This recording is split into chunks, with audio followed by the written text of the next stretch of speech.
Vivid dreaming is also very commonly caused by anti-Parkinsonian medications. So even though you've slept through the night, you're exhausted when you wake up because you've had all these colorful, sometimes violent dreams. And so overall, Parkinson's people tend to be drowsy people. What are the early symptoms of Parkinson's? Well, sometimes people with Parkinson's don't know they've got it for years before they have it, sometimes up to 10 years in advance because there are no motor symptoms. But the earliest symptoms of Parkinson's are usually, interestingly enough, mood and personality changes, depression in a person that's never been depressed before, anxiety in a low-key guy who's never really been an anxious person, problems with your gut, difficulty with constipation, or just a funny feeling, tight feeling in your stomach.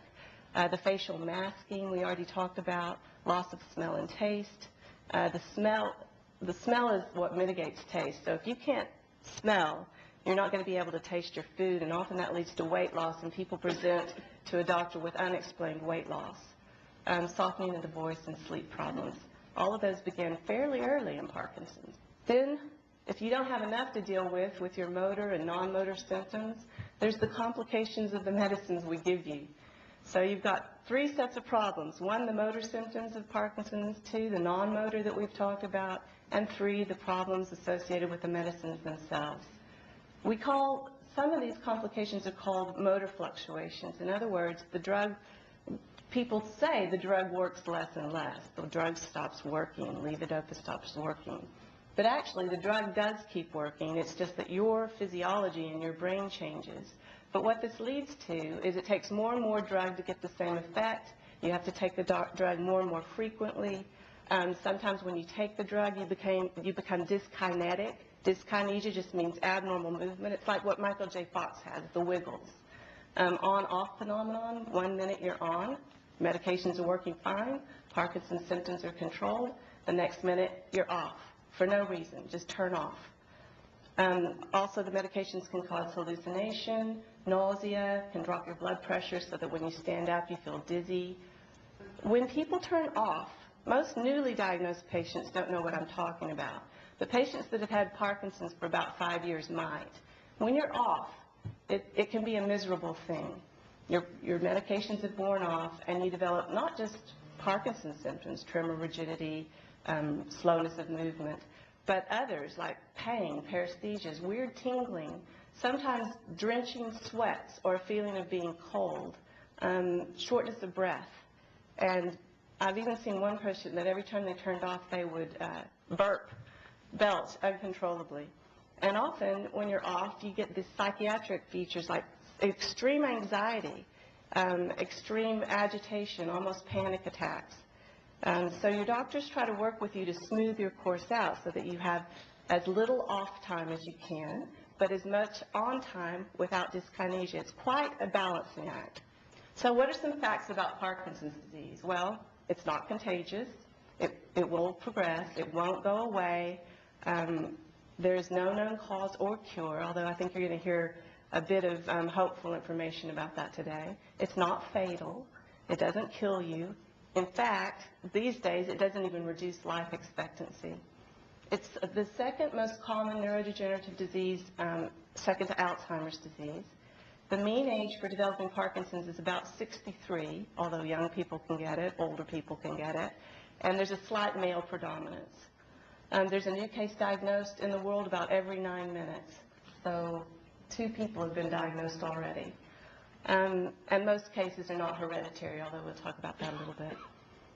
What are some risk factors for developing Parkinson's? Well, it's a disease of the elderly, so old age puts you at more risk for Parkinson's. Highly likely if you have a, what do you call it, not fraternal, but identical twin with Parkinson's disease. More likely if you have a primary relative like your mother or father with Parkinson's disease. We have linked Parkinson's disease, but not in a causal fashion, to industrial pesticides, herbicides, heavy metals, well water. It does tend to be more common in the rural areas.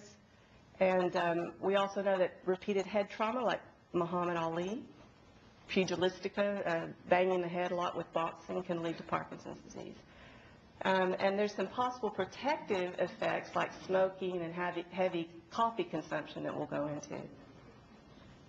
We still don't know the cause. It's unknown. Genes tend to play a role, and that is becoming more and more of an issue in research. But right now, for what we know, genetic influences only account for about 10% of Parkinson's cases. The environment most certainly plays a role, and most Parkinson's specialists like myself, as with most neurodegenerative diseases, feel that there's probably a combination of a genetic propensity to something in the environment, whether it be a virus that gets in through your nose, something toxic in the environment, whether it's in your diet, in your water, in the air, but there's probably going to be a genetic propensity to react to that virus in some way that starts this cascade of the disease. So, what happens to your body in Parkinson's disease?